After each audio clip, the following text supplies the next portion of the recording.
ಓಂ ಆನಂದಮಯೀ ಚೈತನ್ಯಮಯೀ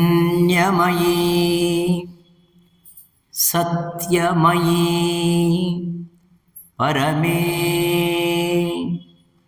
ಓಂ ಮಹೇಶ್ವರಿ ಮಹಾಕಾಳಿ ಮಹಾಲಕ್ಷ್ಮೀ ಮಹಾಸರಸ್ವತಿ ಓಂ ಮೂಲತೋ ರಾಮಕೃಷ್ಣಾಯ ಮಧ್ಯತೋ ಮಾತೃರೂಪಿಣೀ ಅಗ್ರತಃ ಯತಿಶ್ರೇಷ್ಠಾಯ ತಸ್ಮೈ ಶ್ರೀ ಗುರವೇ ನಮಃ. ಲಕ್ಷ್ಮೀ ನೃಸಿಂಹ ಗುರುರಾಜಕರಾಬ್ಜಜಾತಂ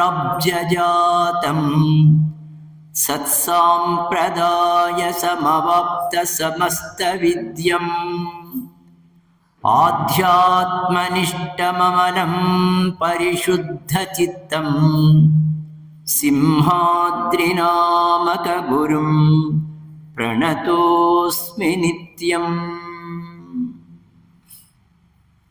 ಪರಮ ಪವಿತ್ರವಾಗಿರುವ ಜ್ಞಾನ ಮಂದಿರದಲ್ಲಿ ಅತಿ ಶ್ರದ್ಧೆಯಿಂದ, ಭಕ್ತಿಯಿಂದ, ವೈರಾಗ್ಯ ಚಿತ್ತದಿಂದ ಈ ಜನ್ಮದಲ್ಲೇ ಕೃತಾರ್ಥತೆಯನ್ನು ಹೊಂದಬೇಕು ಅನ್ನುವ ಹಮ್ಮಲದಿಂದ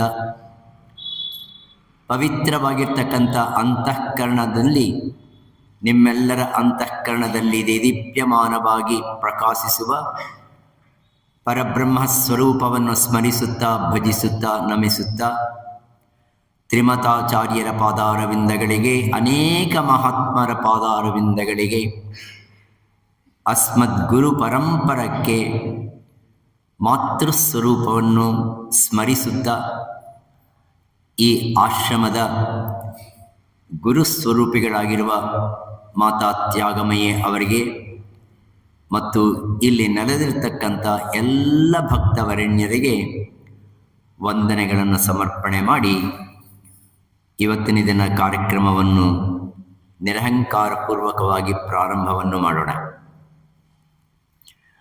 ಕೇನೋಪನಿಷತ್ತಿನ ಒಂದು ಪಾಠ ಇವತ್ತಕ್ಕೆ ಮುಕ್ತಾಯವಾಗುತ್ತೆ ಅಂತಂದು ಹೇಳೋದಿಲ್ಲ.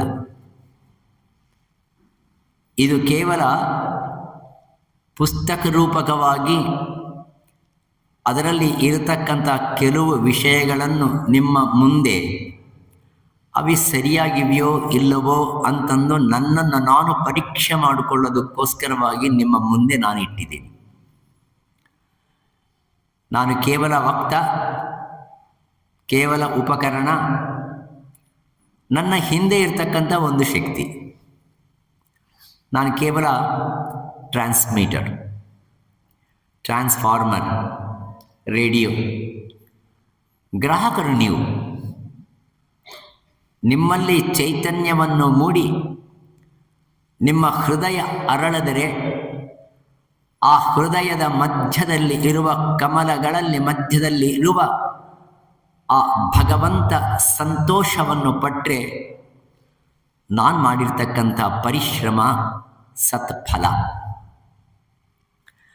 ಹಾಗಾಗಿ ಈ ಜ್ಞಾನ ನಿರ್ಮಥನ ಅನ್ನೋದು ಏನಿದೆಯೋ ಇದು ಕೇವಲ ನಮ್ಮನ್ನು ನಾವು ಗುರುತಿಸಿಕೊಳ್ಳೋದಕ್ಕೆ, ನಮ್ಮ ಸ್ವರೂಪವನ್ನು ತಿಳಿದುಕೊಳ್ಳೋದಕ್ಕೆ ಮಾಡುವ ಒಂದು ಸತ್ ಪ್ರಯತ್ನ. ಈ ಶ್ರವಣವೇ ಇಲ್ಲದ ಇದ್ದರೆ ಮನನಕ್ಕೆ ಆಧಾರವೂ ಇಲ್ಲ, ನಿಧಿಧ್ಯಾಸನಕ್ಕೆ ಅದಕ್ಕೆ ಸಪೋರ್ಟೇ ಇಲ್ಲ. ಸಾಕ್ಷಾತ್ ಸಾಧನೆಗಳು ಅನ್ನುವ ಮೂರಿವೆ. ಸಾಧನೆಗಳು ಮೂರು ಪ್ರಕಾರವಾಗಿರುವ ಸಾಧನೆಗಳಿವೆ. ಒಂದು ಬಾಹ್ಯ ಸಾಧನೆಗಳು ಅಂತ. ಬಾಹ್ಯ ಸಾಧನೆಗಳು ಅಂದರೆ ಪೂಜಾ ಪುನಸ್ಕಾರ, ವ್ರತ, ತೀರ್ಥಯಾತ್ರ ಇವೆಲ್ಲ ಮಾಡೋದು ಬಾಹ್ಯ ಸಾಧನೆಗಳು. ಅವು ಬೇಕು. ಪ್ರಪಂಚದಲ್ಲಿ ಅವುಗಳನ್ನು ಖಂಡಿತವಾಗಿ ದೇಶ ಕಾಲ ಪರಿಸ್ಥಿತಿಗಳಿಗೆ ಅನುಗುಣ್ಯವಾಗಿ ನಮ್ಮ ಧರ್ಮ ಆಚರಣೆಗೆ ಅನುಕೂಲವಾಗಿ ನಾವು ಅದನ್ನು ಪಾಲಿಸಬೇಕು. ನಿಮಗೆ ನಂಬಿಕೆ ಇದೆಯೋ ನಂಬಿಕೆ ಇಲ್ಲವೋ ಅದನ್ನು ಪಾಲಿಸಬೇಕು. ಯಾತಕ್ಕೆ ಪಾಲಿಸಬೇಕು ಅಂದರೆ ನೀವು ಆ ಡಿಸಿಪ್ಲಿನ್ನ ನೀವು ಕಲಿಯದ ಇದ್ದರೆ ಕ್ರಮಶಿಕ್ಷಣ, ಅದೊಂದು ಶಿಕ್ಷಣ. ಆ ಡಿಸಿಪ್ಲಿನ್ ನಿಮಗೆ ಬರದಾಗಿದ್ದರೆ ನಿಮ್ಮ ಮುಂದಿನ ಜನಾಂಗಕ್ಕೆ ನೀವು ನೀಡತಕ್ಕಂಥ ಆದರ್ಶ ಇಲ್ಲ. ಯದ್ಯತ್ ಆಚರತಿ ಶ್ರೇಷ್ಠ ತತ್ತದೇವ ಇತರೇ ಜನಾ ಸಯತ್ ಪ್ರಮಾಣಂ ಕುರುತೆ ಲೋಕಸ್ತದನುವರ್ತತೆ. ಕೃಷ್ಣ ಭಗವದ್ಗೀತೆಯಲ್ಲಿ ಹೇಳಿರ್ತಕ್ಕಂಥ ಮಾತು. ನಾವು ಹಿರಿಯರಾಗಿರುವವರು ಏನು ಕೆಲಸವನ್ನು ಮಾಡುತ್ತೇವೋ ಅದರಂತೆ ಕಿರಿಯರಾಗಿರ್ತಕ್ಕಂಥವರು ಮುಂದಿನ ಪೀಳಿಗೆಯವರು ಮಾಡ್ತಾರೆ. ಒಂದಾನೊಂದು ಸಂದರ್ಭದಲ್ಲಿ ಶ್ರೀಕೃಷ್ಣ ಭಗವಂತ ಪೂಜೆಯನ್ನು ಮಾಡ್ತಾ ಇದ್ದ ದ್ವಾರಕದಲ್ಲಿ. ತುಂಬ ನಿಷ್ಠಾವಂತನಾಗಿ ಪೂಜೆ ಮಾಡ್ತಾ ಇದ್ದಾನೆ. ಅಷ್ಟೋತ್ತರ ಶತನಾಮಾವಳಿಯನ್ನು ಹೇಳಿ ಪಾದುಕೆಗಳಿಗೆ ನೀರನ್ನು ಹಾಕಿ ಅದಕ್ಕೆ ಪೂಜೆಯನ್ನು ಸಲ್ಲಿಸಿ ಮತ್ತು ಮಂಗಳಹಾರತಿ ಮಾಡಿ ಒಂದು ಪ್ರಸಾದವನ್ನು ನಿವೇದನೆಯನ್ನು ಮಾಡಿ ಆ ಮಂಗಳಹಾರತಿಯನ್ನು ತಾನು ಸ್ವೀಕಾರ ಮಾಡಿ ಆ ಪಾದ ಉದಕವನ್ನು ಒಂದು ಬಟ್ಟಲಿನಲ್ಲಿ ಕಲೆಕ್ಟ್ ಮಾಡಿಕೊಂಡು ತಾನು ಫಸ್ಟು ಸ್ವೀಕಾರ ಮಾಡಿ ನಂತರ ಹೊರಗಡೆ ಬಂದು ರುಕ್ಮಿಣಿ ಸತ್ಯಭಾಮ ಇವರಿಗೆಲ್ಲರಿಗೂ ಕೊಡ್ತಾ ಹೋಗ್ತಾಯೇನೆ. ಅಷ್ಟೊತ್ತಕ್ಕೆ ನಾರದ ಬಂದಿದ್ದ. ನಾರಂ ದದತೀತೆ ನಾರದ, ಜ್ಞಾನವನ್ನು ನೀಡುವವನು ನಾರದ. ಅಂಥ ಜ್ಞಾನಿ ಪುರುಷ ಬಂದಿದ್ದಾನೆ. ಕೃಷ್ಣ ನೋಡ್ದ, ಯಾವಾಗ ಬಂದೆ ನಾರದ? ಸ್ವಾಮಿ ಇವಾಗೇ ಬಂದೆ, ನೀವು ತುಂಬ ತನ್ಮಯತ್ವದಿಂದ ಪೂಜೆ ಮಾಡ್ತಾ ಇದ್ದೀರಿ, ನಾನು ಬಂದೆ. ಕೊಡಿ. ಏನು ಕೊಡಿ? ತೀರ್ಥ ಕೊಡಿ. ಕೊಡಲ್ಲ ಅಂದ. ಕೊಡಲ್ಲ ಅಂದ ತಕ್ಷಣವೇ ಅವಮಾನ. ಅದೆಂಥದ್ದು? ಎಲ್ಲರಿಗೂ ತೀರ್ಥ ಕೊಟ್ಟಿದ್ದಾರೆ, ನನಗೆ ಕೊಡಲಿಲ್ಲಲ್ವ? ಇಲ್ಲ ಸ್ವಾಮಿ, ತೀರ್ಥ ಕೊಡಿ, ನಾನಿನ್ನೇನು ಕೇಳಿಲ್ಲ, ನಿನಗೆ ಕೊಡೋದಿಲ್ಲ ಅಂದ. ಅಯ್ಯೋ ರಾಮ, ಯಾಕೆ ಕೊಡಲ್ಲ? ಹೆಂಗೆ ಕೊಡಲಿ ನಿನಗೆ ತೀರ್ಥ? ಬಾ ಒಳಗೆ ಬಾ. ಗರ್ಭಗುಡಿಗೆ ಕರ್ಕೊಂಡು ಹೋದ. ಗರ್ಭಗುಡಿಗೆ ಕರ್ಕೊಂಡು ಹೋಗಿ, ನಾನು ಯಾರನ್ನ ಪೂಜೆ ಮಾಡ್ತಾ ಇದ್ದೀನಿ ಗೊತ್ತಾ ನಿನಗೆ? ನನಗೆ ಯಾರ್ಯಾರೇ ಭಕ್ತಾಗ್ರೇಸರಿದ್ದಾರೋ, ನನ್ನ ಮಾತುಗಳ ಮೇಲೆ ಅತ್ಯಂತ ವಿಶ್ವಾಸವನ್ನಿಟ್ಟುಕೊಂಡು ಅನ್ಯಥಾ ಶರಣಂ ನಾಸ್ತಿ ತ್ವಮೇವ ಶರಣಂ ಮಮ ಅನ್ನುವ ಭಾವನೆಯಿಂದ ತಮ್ಮ ಜೀವನವನ್ನು ಸರ್ವಸ್ವವನ್ನು ಅರ್ಪಣೆ ಮಾಡಿರ್ತಕ್ಕಂಥ ಭಕ್ತರಿದ್ದಾರೋ, ಆ ಭಕ್ತರನ್ನು ನಾನು ನೆನೆಸಿಕೊಂಡ ತಕ್ಷಣವೇ ಆ ಭಕ್ತರ ಪಾದ ಬರುತ್ತೆ. ಆ ಪಾದಗಳಿಗೆ ನಾನು ನೀರು ಹಾಕಿ ಅದನ್ನು ಸ್ವಚ್ಛ ಮಾಡಿ ಅದಕ್ಕೊಂದು ಹೂವನ್ನು ಹಾಕಿ ಆ ನೀರನ್ನು ನಾನು ಸೇಕರಣೆ ಮಾಡ್ತಾ ಇದ್ದೀನಿ. ಅಂಥ ಭಕ್ತಾಗ್ರೇಸರಲ್ಲಿ ನೀನು ಒಬ್ಬಳು. ನಿನ್ನ ಪಾದಗಳಿಗೆ ನಾನು ನೀರನ್ನು ಹಾಕಿ ತೊಳೆದು ಬಂದಿರತಕ್ಕಂಥ ನೀರು ಅದು ನಿನಗೆ ತೀರ್ಥವಲ್ಲ, ನನಗೆ ತೀರ್ಥ. ಎಂಥ ದೊಡ್ಡ ಮಾತಿರಿ ಅದು. ನನಗೆ ತೀರ್ಥ ಅದು, ಆ ತೀರ್ಥವನ್ನು ನಿನಕೊಳ್ಳೆ. ಅಪಚಾರ ಅಪಚಾರ ಅಪಚಾರ, ನಾನು ಕೊಡೋದಿಲ್ಲ. ನೀವು ಯೋಚನೆ ಮಾಡಿ, ನಾರದನ ಪರಿಸ್ಥಿತಿ ಅಂತ ಅದು. ಇವಾಗ ನಾರದ ಭಕ್ತನಾಗಿ ಬಂದಿದ್ದಾನೆ. ಆ ಭಕ್ತನ ಪಾದಗಳನ್ನು ತೊಳೆದು ಸೇಕರಣೆ ಮಾಡಿರುವ ನೀರನ್ನು ತೀರ್ಥವಾಗಿ ಭಗವಂತ ತಗೊಂತ ಇದ್ದಾರೆ. ಆಮೇಲೆ ಕೇಳ್ತಾನೆ, ಕೃಷ್ಣ ನೀನು ಯಾರನ್ನು ಪೂಜೆ ಮಾಡಬೇಕು? ಕೃಷ್ಣ ನೀನೇ ಜಗದೋದ್ಧಾರಕ, ಈ ಜಗತ್ತಿಗೆ ಒಡೆಯ, ಈ ವಿಶ್ವವನ್ನೆಲ್ಲ ಆಳ್ತಕ್ಕಂಥವನು ನೀನು. ಅಂಥ ಜಗನ್ನಾಥಕ ಸೂತ್ರಧಾರಿಯಾಗಿರ್ತಕ್ಕಂಥ ನೀನು ಯಾರನ್ನು ಪೂಜೆ ಮಾಡಬೇಕು? ನಾರದ ತಿಳ್ಕೋ, ನಾನೇ ಪೂಜೆ ಮಾಡ್ದ ಇದ್ದರೆ ನನ್ನ ಭಕ್ತರು ಪೂಜೆ ಮಾಡೋದೇ ಇಲ್ಲ. ಯದ್ಯದಾಚರತಿ ಶ್ರೇಷ್ಠ ತತ್ತದೇವ ಇತರೇ ಜನಾ. ನಾನು ಪೂಜೆ ಮಾಡೋದು ನನಗೋಸ್ಕರ ಅಲ್ಲ, ನನ್ನ ಏಳ್ಗೆಗೋಸ್ಕರ ಅಲ್ಲ, ನನ್ನ ಭಕ್ತರನ್ನು ಪ್ರೀತಿಯಿಂದ ನೋಡ್ಕೊಳ್ತಕ್ಕಂಥದ್ದು. ಯಾರಾದರೆ ತನ್ನ ಸ್ವರೂಪವನ್ನು ತಾನು ತಿಳಿದುಕೊಂಡಿರ್ತಕ್ಕಂಥ ಮಹಾ ಸಿದ್ಧಿ ಪುರುಷ ಜ್ಞಾನಿ ಇದಾನೋ, ಆ ಜ್ಞಾನಿಯನ್ನು ನೋಡಿದ್ರೆ ಎಲ್ಲರಿಗೂ ಸಂತೋಷ. ಎಲ್ಲರಿಗೂ ಯಾರಾದರೆ ಸಂತೋಷವನ್ನು ಉಂಟು ಮಾಡ್ತಾರೋ ಅವರು ನಿಜವಾಗಿರ್ತಕ್ಕಂಥ ಜ್ಞಾನಿ, ಅವನು ಬ್ರಹ್ಮಸ್ವರೂಪವನ್ನು ತಿಳಿದಿದ್ದಾನೆ ಅಂತ ತಿಳ್ಕೊ. ಇದು ಕಥೆ ಅಲ್ಲ, ಇದು ಉಪನಿಷತ್ತಿನ ಸಾರ. ನಿನ್ನೆ ತಾನೇ ನಾವು ಕೆನೋಪನಿಷತ್ತಿನಲ್ಲಿ 3ನೇ ಭಾಗದಲ್ಲಿ ಒಂದು ಉದಂತವನ್ನು ನಿಮ್ಮ ಮುಂದೆ ಇಟ್ಟಿದ್ದೀನಿ. ರಾಕ್ಷಸರು ಒಂದು ಕಡೆ, ದೇವತೆಗಳು ಒಂದು ಕಡೆ, ಇವರಿಬ್ಬರ ಮಧ್ಯದಲ್ಲಿ ಸಂಗ್ರಾಮ. ಏತನ್ಮಧ್ಯೆ ನಾನು ಮರ್ತೋಗ್ಬಿಟ್ಟೆ, ಇವೆಲ್ಲ ಸಾಧನೆಗಳು ಯಾವುದು ಅಂದರೆ ಪೂಜಾ ಪುನಸ್ಕಾರ, ಇವೆಲ್ಲ ಯಾವುದು ಅಂದರೆ ಬಾಹ್ಯ ಸಾಧನೆಗಳು. ಅಂತರ ಸಾಧನೆಗಳು ಇವೆ, ಅಂತರಂಗ ಸಾಧನೆಗಳು ಅಂತಂದು. ಆ ಅಂತರಂಗ ಸಾಧನೆಗಳು ಯಾವುದು ಅಲ್ಲ, ವಿವೇಕ, ವೈರಾಗ್ಯ, ಸಮಾಧಿ, ಸದ್ಗುಣ ಸಂಪತ್ತಿ, ಮುಮುಕ್ಷತ್ವ ಅನ್ನುವುದು ಏನಿವೆಯೋ ಇವು ಅಂತರಂಗ ಸಾಧನೆಗಳು. ಅದು ನಿನಗೆ ಸಂಬಂಧಪಟ್ಟಿರ್ತಕ್ಕಂಥದ್ದು. ಬಾಹ್ಯ ಸಾಧನೆಗಳನ್ನು ಯಾರಾದರೆ ಸಾಧನೆ ಮಾಡಿದಾರೋ ಅವರಿಗೆ ಅಂತರಂಗ ಸಾಧನೆ ಮಾಡ್ತಕ್ಕಂಥ ಒಂದು ಸ್ಥಿತಿ, ಮಾನಸಿಕವಾಗಿರ್ತಕ್ಕಂಥ ಸ್ಥೈರ್ಯ ಬರುತ್ತೆ. ಆ ಸಾಧನೆಗಳು ಸಾಮಾನ್ಯವಾಗಿರೋ ಸಾಧನೆಗಳಲ್ಲ. ನಾವು ನೋಡಿದ್ದೀವಿ, ಹಿಂದೆ ಈ ಮಾತನ್ನು ನಾನು ಹೇಳಿದ್ದೀನಿ.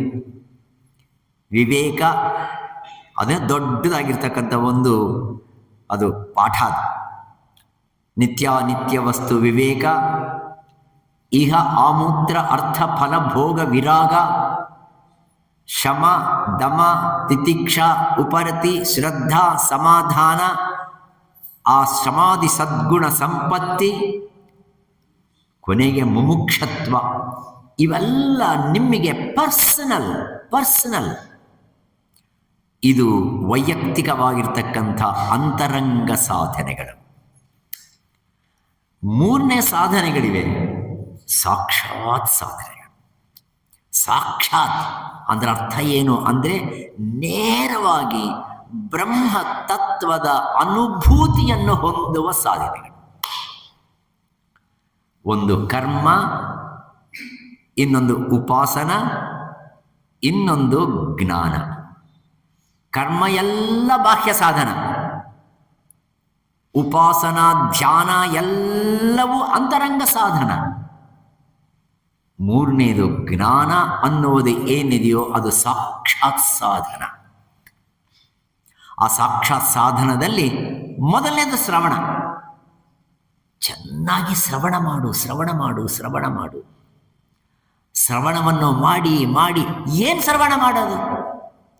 ಆ ಬ್ರಹ್ಮ ವಸ್ತುವ ಬಗ್ಗೆ ನೀನು ಶ್ರವಣವನ್ನು ಮಾಡು.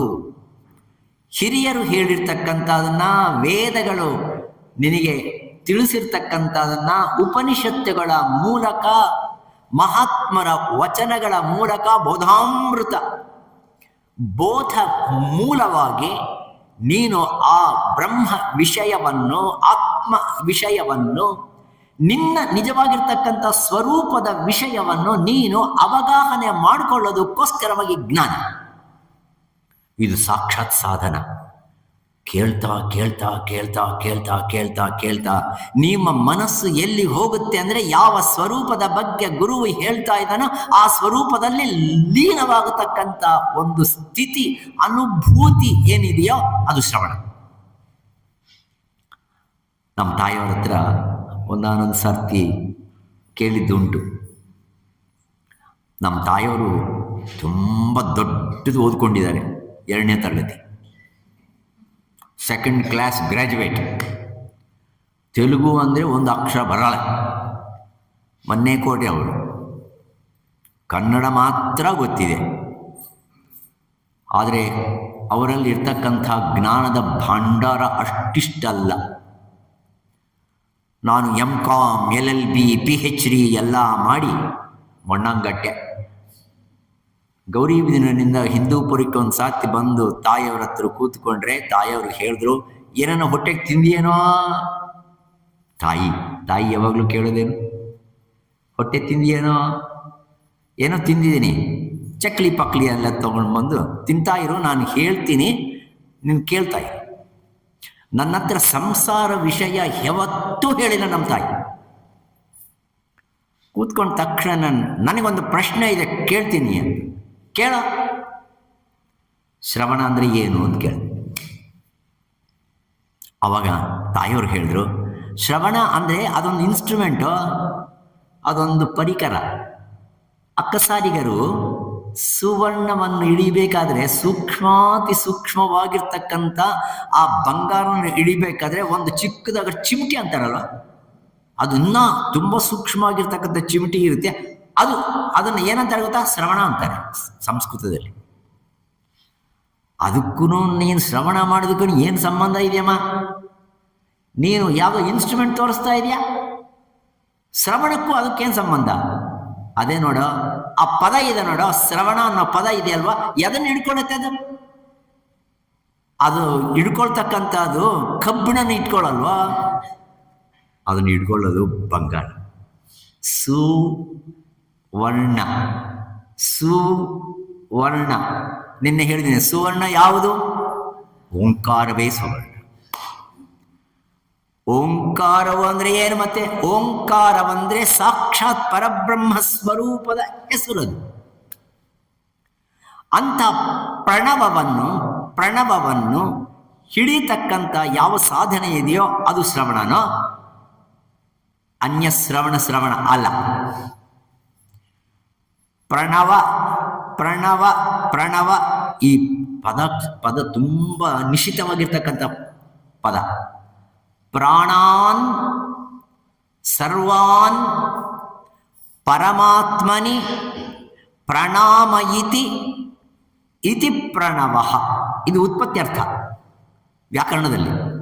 ಪ್ರಣವ ಅಂದರೆ ಅರ್ಥ ಏನು ಅಂದರೆ ಪ್ರಾಣಾನ್ ಸರ್ವಾನ್, ಸರ್ವ ಪ್ರಾಣಿಗಳು, ಮನುಷ್ಯರು ಮಾತ್ರ ಅಲ್ಲ, ಮನುಷ್ಯರು, ಪಶುಗಳು, ವ್ಯಾಲಗಳು, ಎಲ್ಲ ಜೀವರಾಶಿಗಳು, ಎಲ್ಲ ಪ್ರಾಣಿಗಳು ಯಾವ ಪರಮಾತ್ಮನನ್ನು ಹೊಕ್ಕುತ್ತವೋ, ಯಾರಲ್ಲಿ ಶರಣವನ್ನು ಬೇಡುತ್ತವೋ, ಯಾವ ವಸ್ತುವಿನಲ್ಲಿ ತಮ್ಮನ್ನು ತಾವು ಸಮರ್ಪಿಸಿಕೊಂಡು ಕೊನೆಗೆ ಅಂತವಾಗುತ್ತವೋ ಅಂಥ ವಸ್ತುವನ್ನು ಪ್ರಣವ ಅಂತಾರೆ. ನಿಮಗೆ ಗೊತ್ತಿರ್ತಕ್ಕಂಥದ್ದು ಏನಂದ್ರೆ ಓಂಕಾರ ಬರೆದು ಬಿಡೋದು, ಹೋಗ್ತಾ ಇರೋದು. ಆ ಓಂಕಾರ ಚಿಹ್ನೆ ಅಷ್ಟೇ. ಆ ಓಂಕಾರ ಯಾವುದೋ ಅಲ್ಲ, ಸಾಕ್ಷಾತ್ ಬ್ರಹ್ಮ ವಸ್ತು ಅದು. ನಿನಗೆ ತೋರಿಕೆಗೆ ಮಾತ್ರ ಅದಕ್ಕೆ ಒಂದು ರೂಪ ಕಲ್ಪನೆ ಮಾಡಿದ್ದಾರೆ ಹೊರತು ರೂಪದ ಹಿಂದೆ ಇರತಕ್ಕಂಥದ್ದು ಯಾವುದು ಅಂದರೆ ಅವಿನಾಶಿ ಆಗಿರ್ತಕ್ಕಂಥ ಬ್ರಹ್ಮವಸ್ತು. ಆ ಬ್ರಹ್ಮವಸ್ತುವನ್ನು ಹಿಡಿಯೋದಕ್ಕೆ ಸಾಧನ ಯಾವುದು ಅಂದರೆ ಶ್ರವಣ.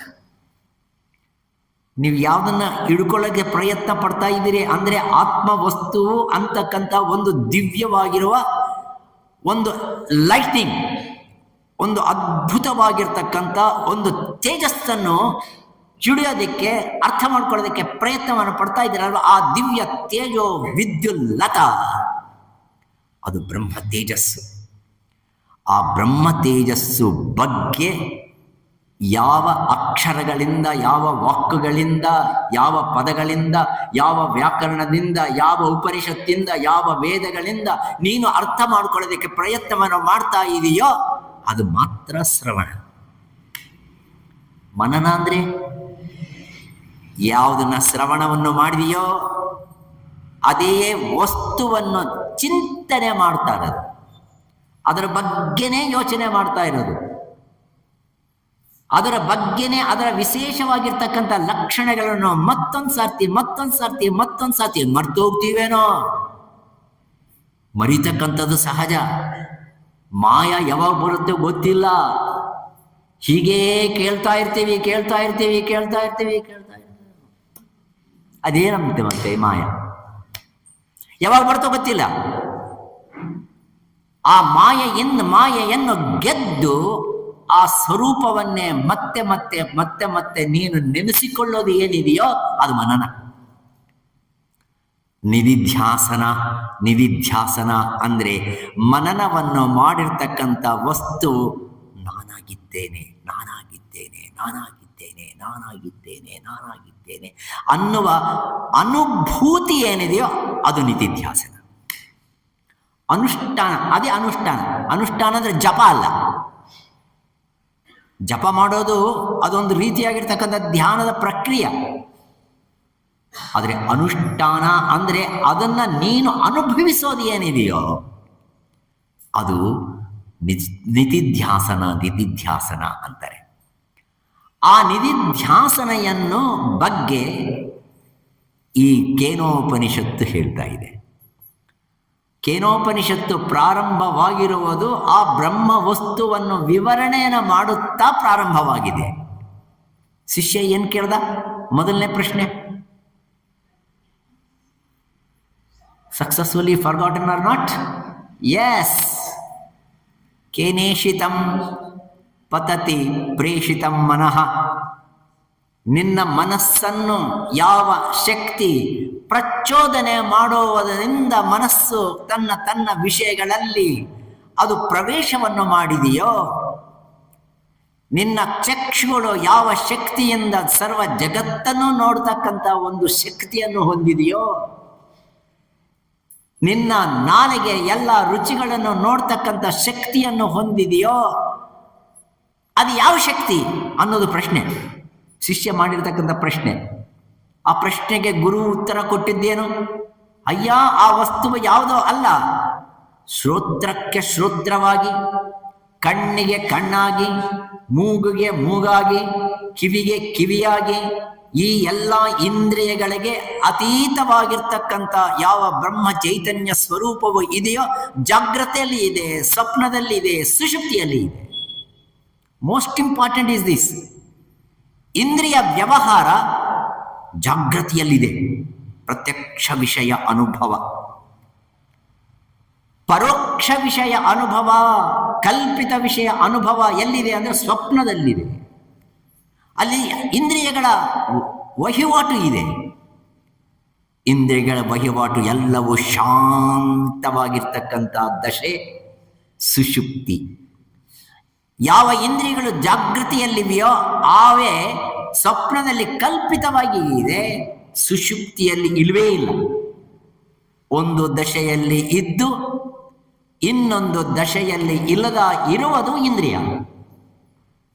ಆದರೆ ಆ ಸುಷುಪ್ತಿಯಲ್ಲಿ ಸಿದ್ಧವಾಗಿರ್ತಕ್ಕಂಥ ಸ್ವರೂಪ ಒಂದಿದೆಯಲ್ವಾ, ಪ್ರಕಾಶಮಾನವಾಗಿರ್ತಕ್ಕಂಥ ಸ್ವರೂಪ ಇದೆಯಲ್ವಾ, ಅದು ನಿನಗೆ ಅರ್ಥ ಆಗೋದಿಲ್ಲ.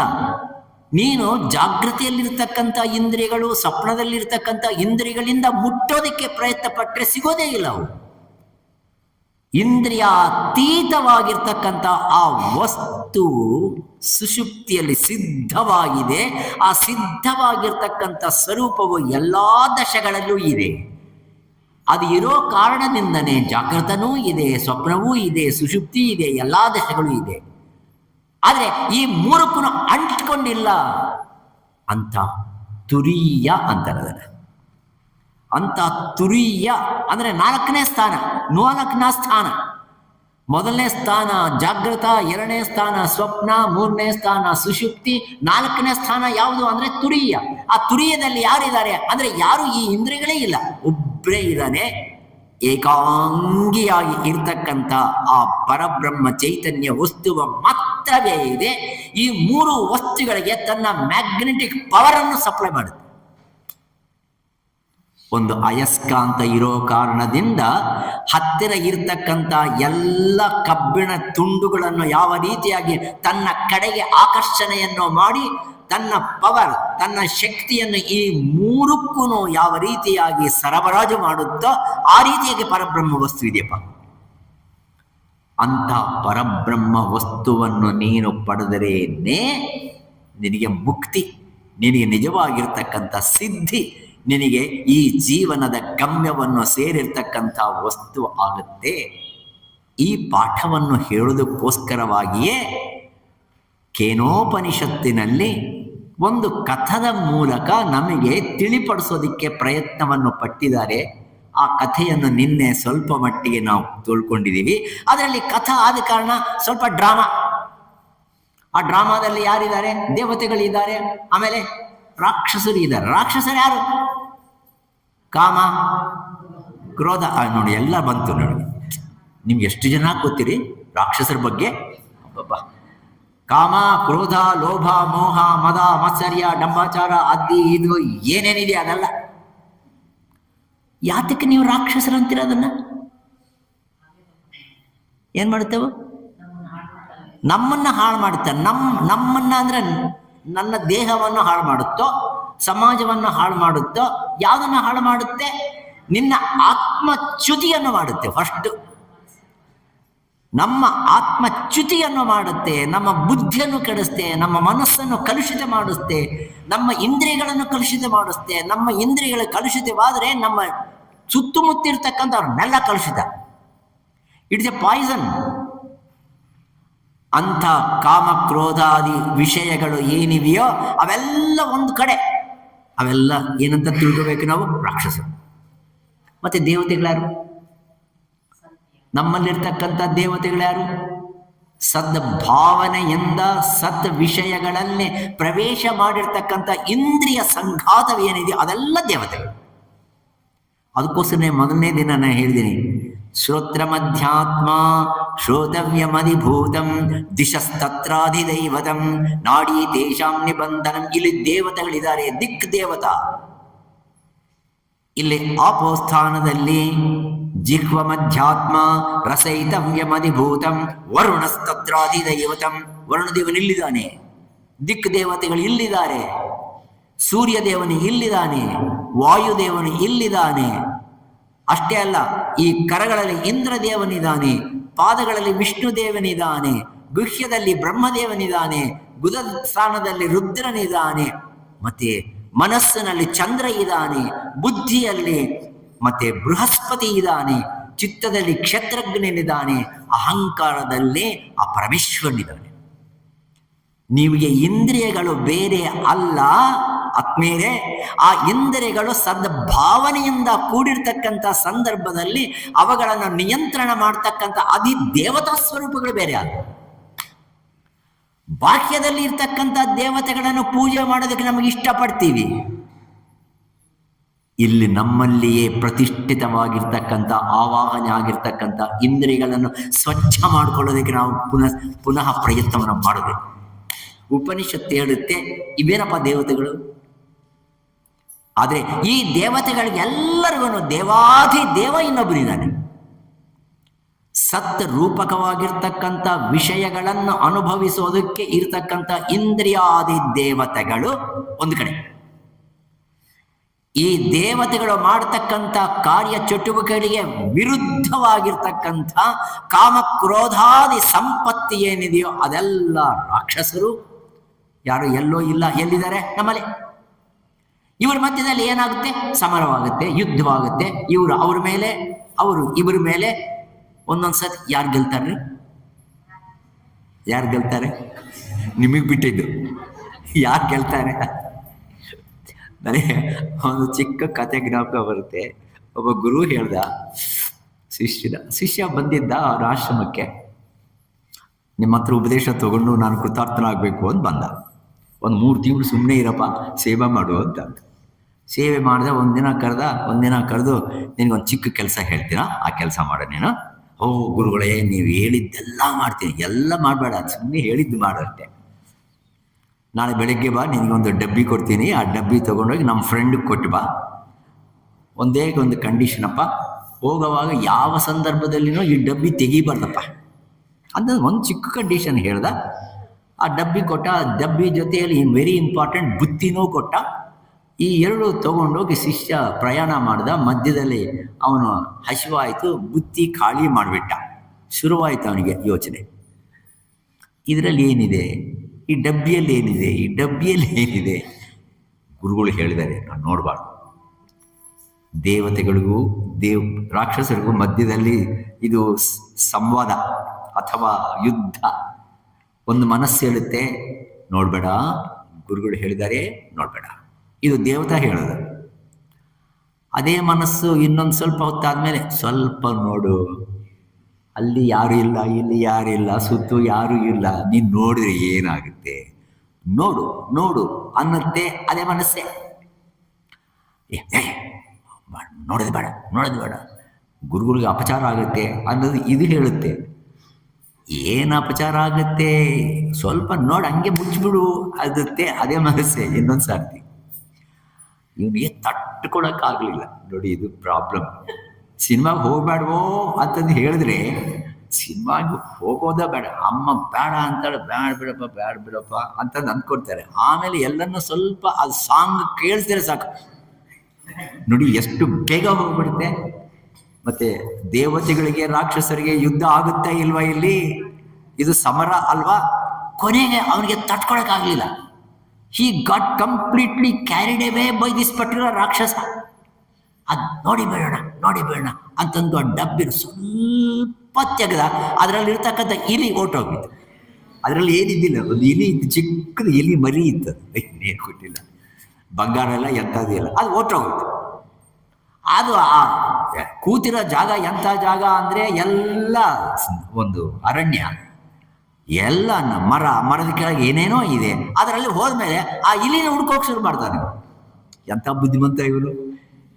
ಅರಣ್ಯದಲ್ಲಿ ಬಿದ್ದೋಗಿರ್ತಕ್ಕಂಥ ಇಲಿಯನ್ನು ಹುಡ್ಕೋಕೆ ಪ್ರಯತ್ನ ಪಡ್ತಾನೆ, ಆ ಇಲಿ ಸಿಗಲಿಲ್ಲ. ಅವಾಗ ಅದು ಹೇಳುತ್ತೆ ಆ ಮನಸ್ಸು, ಏನಂತೆ, ಸಿಗದಾ ಇದ್ದರೆ ಹೋಗಿ ಬಿಡು, ಹಂಗೆ ಮುಚ್ಚಿಬಿಟ್ಟು ಆ ಫ್ರೆಂಡಿಗೆ ಹೇಳು, ನನಗೇನು ಗೊತ್ತಿಲ್ಲಪ್ಪ, ನಾನು ನೋಡಲೇ ಇಲ್ಲ ಅಂತಂದು ಹೇಳು. ನಾನು ನೋಡಲೇ ಇಲ್ಲ ಅಂತಂದು ಹೇಳ್ಬಿಟ್ಟು ಆಗೋಯ್ತಲ್ವ, ಪ್ರಶ್ನೆನೇ ಬರಲ್ಲ. ಹೋಗ್ತಾನೆ, ಆ ಫ್ರೆಂಡಿಗೆ ಕೊಡ್ತಾನೆ. ಆ ಫ್ರೆಂಡು ಅವನಿಗೆ ಗೊತ್ತಿದೆ, ಹಿಂಗೆ ಅಲ್ಲಾಡಿಸ್ದಾಗ ಇದರಲ್ಲಿ ಏನೋ ಇರಬೇಕಾಗಿತ್ತಲ್ವಾ. ನನಗೆ ಗೊತ್ತಿಲ್ಲ ಅವಾಗ ನಾನು ನೋಡಿದಿನ, ನಾನು ಹೇಳಿದ್ರೆ ಮಾತು ಕೇಳಿದ್ದೀನಿ. ಒಂದು ತಪ್ಪಿಗೆ ಇನ್ನೊಂದು ತಪ್ಪು, ಒಂದನ್ನು ಮುಚ್ಕೊಳ್ಳೋದಕ್ಕೆ 16 ಅಬದ್ಧಗಳು ಹೇಳೋದು, ಸುಳ್ಳು ಹೇಳೋದು ಎಲ್ಲ ಮಾಡ್ದ. ಇವನ ಅವಸ್ಥೆ ನೋಡ್ಬಿಟ್ಟು ಗುರುಗಳು ಹೇಳಿದ್ರು, ನೀನೇನು ಗಾಬರ ಪಡಬೇಡ, ನನಗೆ ಅರ್ಥ ಆಯಿತು, ನೀನೇನು ಗಾಬರ ಪಡಬೇಡ, ನಾಳೆ ನೀನು ಬುತ್ತಿ ಕಟ್ಕೊಡ್ತೀನಿ, ಮತ್ತೆ ಇದು ತೊಗೊಂಡೋಗಿ ಹೇಳಿ ನಿಮ್ಮ ಗುರುಗಳಿಗೆ ಹೇಳಿ ಅದರಲ್ಲಿ ಏನಿಲ್ಲಂತೆ ಅಂತಂದು ಹೇಳ್ಬೇಡ ಅಷ್ಟೇ. ಇವನಿಗೆ ನೋಡಿ, ಮಾನಸಿಕವಾಗಿರ್ತಕ್ಕಂಥ ಕ್ಷೋಭ ಇವಾಗ ಶುರುವಾಗುತ್ತೆ. ನಾನು ಮಾಡಬಾರ್ದಾಗಿರ್ತಕ್ಕಂಥ ನಾವು ಕಾಮ, ಕ್ರೋಧ, ಲೋಭ, ಮೋಹ, ಮದ, ಮಾತ್ಸರ್ಯ ಇತ್ಯಾದಿ ಇತ್ಯಾದಿ ಇತ್ಯಾದಿ ದುರ್ಗುಣ ಸಂಪತ್ತಿಯನ್ನು ಅನುಭವ ಮಾಡುವಾಗ ಸಫರ್ ಮಾಡತಕ್ಕಂಥ ಮೆಂಟಲ್ ಮಿಸರಿ ಇದು, ಅದು ರಾಕ್ಷಸರು. ಬರ್ತಾನೆ, ಈ ಗುರುಗೂ ಹೇಳ್ತಾನೆ, ಅದರಲ್ಲಿ ಏನಿಲ್ಲ ಅಂತಂದು ಹೇಳಿದ್ರು ಸ್ವಾಮಿ ಅಂತಂದು. ಪಾಪಿ ಮುಂಡೆ ಇದೆ, ನಿನಗೆ ಕೊಟ್ಟಿರ್ತಕ್ಕಂಥ ಒಂದು ಇಲಿನ ಕಾಪಾಡೋಕೆ ಆಗಲಿಲ್ಲ ನಿನಗೆ, ನೀನು ಮಂತ್ರ ಇಟ್ಕೊಂಡು ಏನು ಮಾಡ್ತೀಯ, ನೀನು ಮಂತ್ರ ಸಿದ್ಧಿಯನ್ನು ಹೊಂದುತ್ತೀಯನೋ ಅಂದರೆ ದೇವತೆಗಳು ರಾಕ್ಷಸರು ಇಲ್ಲೇ ಇದ್ದಾರೆ. ಒಂದೊಂದು ಸರ್ತಿ ದೇವತೆಗಳು ಗೆಲ್ತಾರೆ, ಒಂದೊಂದು ಸರ್ತಿ ಮಾನವರಿಗೆ ರಾಕ್ಷಸ ಗೆಲ್ತಾರೆ. ಈ ಸರ್ತಿ ಯಾರು ಗೆದ್ದುಬಿಟ್ರು ಅಂದರೆ ದೇವತೆಗಳು ಗೆದ್ದುಬಿಟ್ರು. ಏನು ಅಹಂಕಾರವೋ ಅಹಂಕಾರ. ನಮ್ಮವನು ಪಾಸ್ ಆಗ್ಬಿಟ್ಟ. ಎಷ್ಟು ಪರ್ಸೆಂಟೇಜು? 35. ಯಾರಿಗೆ ಬೇಕಾಗಿದೆ? ಪಾಸ್ ಆಗಿದಾನಾ ಇಲ್ವಾ? 99% ಬಂದಿರೋನು ಪಾಸೆ, 35% ಬಂದಿರೋನು ಪಾಸೆ. ನಾನು ಪಾಸ್ ಆಗಿಬಿಟ್ಟಿದ್ದೀನಿ. ಕ್ವಾಲಿಟಿ ಆಫ್ ಪಾಸ್ ಯಾವುದು ಅದು ಕೇಳಿಲ್ಲಲ್ವ? ಹಾಗೆ ಈ ಇಂದ್ರಿಯಾದಿ ದೇವತಾ ಸಮೂಹವು ಅಹಂಕಾರದಿಂದ ಮೆರೀತಾರೆ. ಅದೊಂದು ವನ. ಆ ವನದಲ್ಲಿ ಇವ್ರೇನು ಒಳ್ಳೆ ಪಾರ್ಟಿಗೆ ಏರ್ಪಾಡು ಮಾಡ್ಕೊಂಡು ಬಿಟ್ಟಿದ್ದಾರೆ. ಅವರ ಪಾರ್ಟಿಗೆ ಅವರು ಏನು ಶ್ಲಾಘನೆ ಮಾಡೋದು, ಆತ್ಮ ಶ್ಲಾಘನೆ ಮಾಡಬಾರ್ದು, ಆತ್ಮ ವಿಮರ್ಶೆ ಮಾಡಬೇಕು. ಆತ್ಮ ವಿಮರ್ಶೆ ಬದಲಾಗಿ ಆತ್ಮ ಉದ್ಧಾರಣ ಅಥವಾ ಆತ್ಮ ಶ್ಲಾಘನೆ ಮಾಡೋದಕ್ಕೆ ಶುರು ಮಾಡೋದು.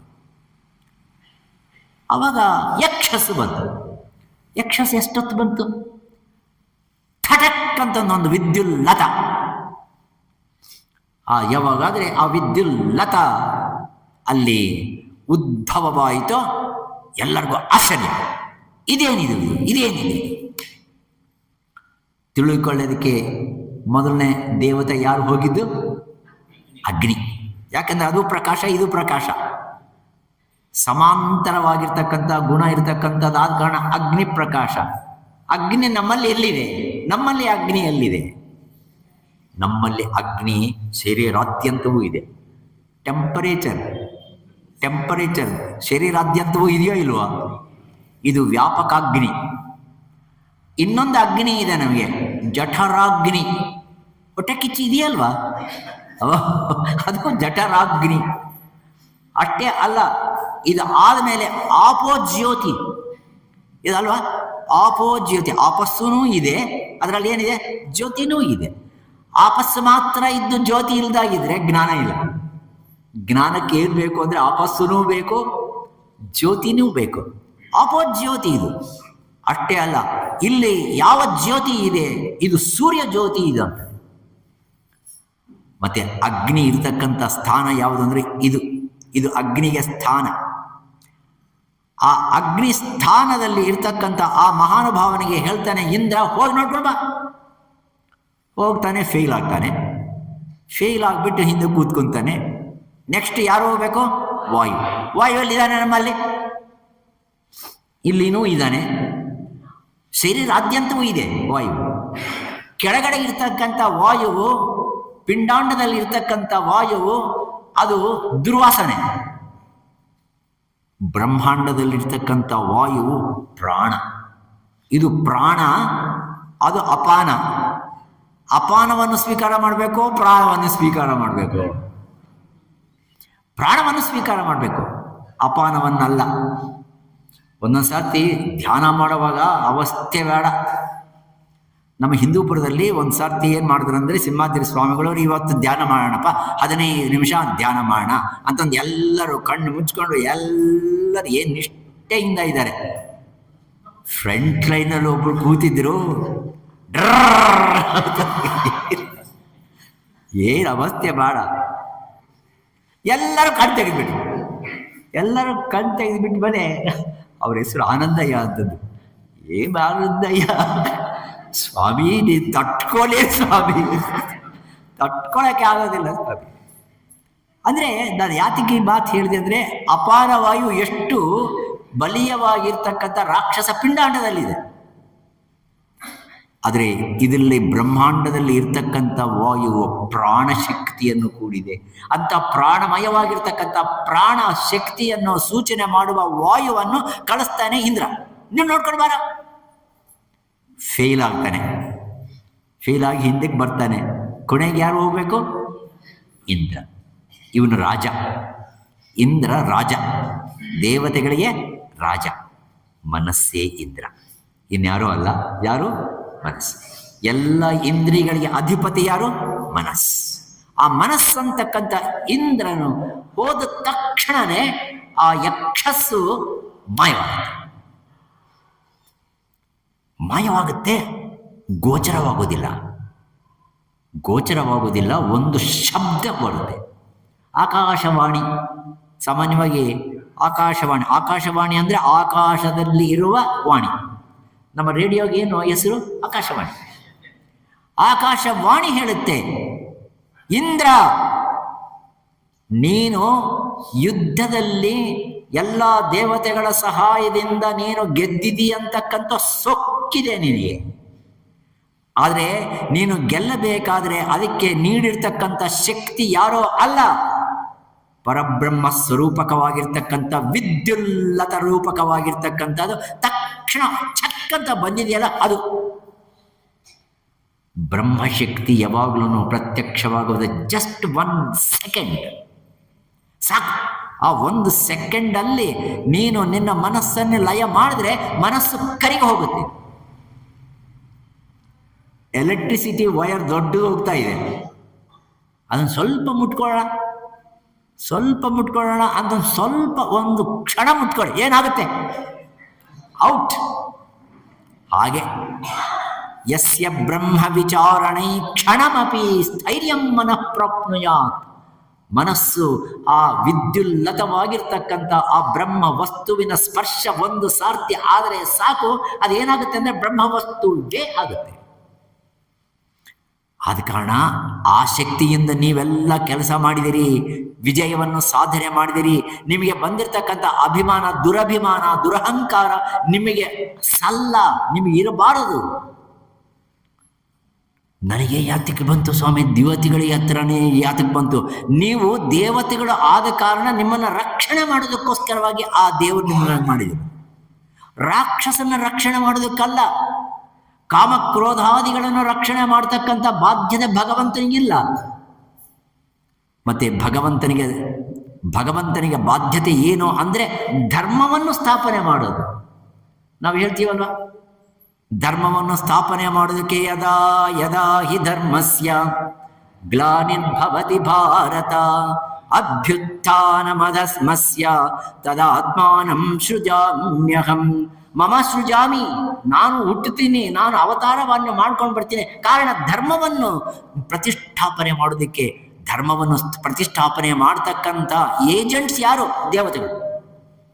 ಅಂಥ ದೇವತೆಗಳ ಮೇಲೆ ಕರುಣೆಯಿಂದ ಆ ಭಗವಂತ ನಿಮಗೆ ಆ ಶಕ್ತಿಯನ್ನು ಕೊಟ್ಟಿದ್ದಾನೆ. ನೀವು ಮರೆತಿದ್ದೀರಿ. ಆದ ಕಾರಣನೇ ಈ ವಿಜಯೋತ್ಸವವನ್ನು ಮಾಡ್ತಕ್ಕಂಥ ಸಂದರ್ಭದಲ್ಲಿ ನೀವು ಯಾರಿಗೆ ನಮಸ್ಕಾರವನ್ನು ಮಾಡಬೇಕಾಗಿತ್ತೋ ತತ್ ವನಂ ಅಂದರೆ ಆ ವಸ್ತುವನ್ನು ನಮಸ್ಕಾರವನ್ನು ಮಾಡೋದು ಬಿಟ್ಟು ನಿಮ್ಮ ಇಚ್ಛಾಪೂರ್ತಿಯಾಗಿ ಅಹಂಕಾರಯುಕ್ತವಾಗಿ ನೀವು ನಡೀತಾ ಇದ್ದೀರಾ, ಪ್ರವರ್ತನೆ ಮಾಡ್ತಾ ಇದ್ದೀರಾ. ಜೋಕೆ ಯಾರು ಹೇಳಿದ್ದದು? ಆಕಾಶವಾಣಿ. ಆಕಾಶವಾಣಿ ಹೆಸರೇನು? ಉಮಾ. ಹೈಮವತಿ ಅನ್ನೋ ಹೆಸರು. ಆ ಉಮಾದೇವಿ ಹೇಳ್ತಾಳೆ ಯಾರಿಗೆ? ಇಂದ್ರನಿಗೆ. ಇಂದ್ರ ಸ್ತಬ್ಧನಾಗ್ತಾನೆ. It is a shock treatment given by Uma to Indra. ಇಂದ್ರನಿಗೆ ಅರ್ಥ ಆಗ್ಬಿಡುತ್ತೆ. ಇಂದ್ರ ಎಷ್ಟೇ ಆದ್ರೂ ಭಗವಂತನಿಗೆ ಹತ್ತಿರ ಇರೋದು. ಮನಸ್ಸು ಯಾರಿಗೆ ಹತ್ತಿರ ಇದೆ? ಪ್ರಪಂಚ ಅನುಸಂಧಾನವನ್ನು ಮಾಡ್ತಕ್ಕಂಥ ಶಕ್ತಿ ಮನಸ್ಸಿಗೆ ಇದ್ರೂ ಸಹಿತ ಅದು ಯಾರ ಸನ್ನಿಧಿಯಲ್ಲಿದೆ ಅಂದರೆ ಭಗವಂತನಿಗೆ ಸನ್ನಿಧಿಯಲ್ಲಿದೆ. ಅದೊಂದು ಇಂದ್ರಿಯನೇ ಭಗವಂತನನ್ನು ಸಾಕ್ಷಾತ್ಕಾರ ಮಾಡ್ಕೊಳ್ತಕ್ಕಂಥ ಸಾಮರ್ಥ್ಯ ಇರೋದು. ಆ ಮನಸ್ಸಂತಕ್ಕಂಥ ಇಂದ್ರನಿಗೆ ಗೋಚರವಾಗುತ್ತೆ, ಅರ್ಥವಾಗುತ್ತೆ. ನಾನು ತಪ್ಪು ಮಾಡಿಬಿಟ್ಟಿದ್ದೀನಿ. ಅವನು ಸಮಾಧಿ ಸ್ಥಿತಿನಲ್ಲಿ ಹೋಗ್ತಾನೆ. ಅದೇ ಆ ಪದ ಉಪಯೋಗ ಮಾಡಿದ್ದು. ಸಮಾಧಿ ಸ್ಥಿತಿನಲ್ಲಿ ಹೋಗ್ತಾನೆ. ಗೊತ್ತಾಗ್ಬಿಡುತ್ತೆ, ಅಯ್ಯೋ ನಾವು ತಪ್ಪು ಮಾಡಿದ್ದೀವಿ. ಯಾವ ಬ್ರಹ್ಮ ಚೈತನ್ಯವಾದರೆ ಉಂಟೋ ಅದರ ಸೌಖ್ಯದಿಂದ, ಅದರ ಸಹಾಯದಿಂದ ನಾವು ಬೆಳೆದಿದ್ದೀವಿ. ನಾವು ಅದಕ್ಕೆ ಕೃತಜ್ಞತೆಯನ್ನು ಸಲ್ಲಿಸಬೇಕೇ ಹೊರತು ನಾವು ಮರೆಯಬಾರದು. Don't forget. ನಮಗೆ ಬಂದಿರೋ ದೊಡ್ಡ ರೋಗ ಏನಂದ್ರೆ ನಾವು ಮರಿತೀವಿ. ಮರೀದೇನೆ ಜ್ಞಾಪಕ ಇಟ್ಕೊಳ್ಬೇಕಾಗಿರ್, ಸದಾ ಜ್ಞಪ್ತಿಯಲ್ಲಿ ಇಟ್ಕೊಳ್ಬೇಕಾಗಿರ್ತಕ್ಕಂಥದ್ದು ಆ ವಸ್ತುವನ್ನು ಮರಿಬೇಡಿ. ನಾನು ಮರೆತು ಬಿಟ್ಟಿದ್ದೀನಿ, ಅದಕ್ಕೋಸ್ಕರನೇ ಈ ರೀತಿಯಾಗಿರ್ತಕ್ಕಂಥ ಪಾಠವನ್ನು ಹೇಳೋದಕ್ಕೆ ಆ ಸಾಕ್ಷಾತ್ ಬ್ರಹ್ಮವಸ್ತುವೇ ಬಂದಿದೆ. ಆಮೇಲೆ ತಾಯಿ, ಆ ಬ್ರಹ್ಮವಸ್ತು ಯಾವುದಾದ್ರೂ ನಮಗೆ ಶಕ್ತಿಯನ್ನು ಕೊಟ್ಟಿದೆಯೋ ಆ ಬ್ರಹ್ಮವಸ್ತು ಹೇಗಿರುತ್ತೆ, ಅದರ ಸೌಖ್ಯವೇ ಆಗಿದೆ, ಅದು ನಮ್ಮನ್ನು ಕಾಪಾಡುತ್ತಾ, ಅದು ಸ್ವಲ್ಪ ಅದರ ಬಗ್ಗೆ ತಿಳುವಳಿಕೆಯನ್ನು ಕೊಡಿ ಅಂತಂದು ಹೇಳಿದ್ರೆ, ಇಂದ್ರ ನಿನಗೆಲ್ಲ ಗೊತ್ತಿದೆ, ನಿನ್ನಲ್ಲಿ ಇರೋದು ಅದೇ, ನನ್ನಲ್ಲಿ ಇರೋದು ಅದೇ. ಇಂದ್ರಿಯಾತ್ಮಕವಾಗಿರ್ತಕ್ಕಂಥ ದೇವತೆಗಳು ಎಲ್ಲರೂ ಅಲ್ಲಿ ಅನುಸ್ಯೂತವಾಗಿರ್ತಕ್ಕಂಥದ್ದು ಅದೇ, ವಿಶ್ವವ್ಯಾಪಿ ಆಗಿರ್ತಕ್ಕಂಥದ್ದು ಅದೇ. ಆದರೆ ಅದನ್ನು ನೀನು ತಿಳ್ಕೋಬೇಕಾದ್ರೆ 3 ಸಾಧನೆ ಮಾಡಬೇಕು. ಉಮಾದೇವಿ ಹೇಳಿರ್ತಕ್ಕಂಥ 3 ಸಾಧನೆಗಳು ತುಂಬ ಸುಲಭವಾಗಿರೋ ಸಾಧನೆಗಳು. ನಂಬರ್ 1, ತಪಸ್ಸು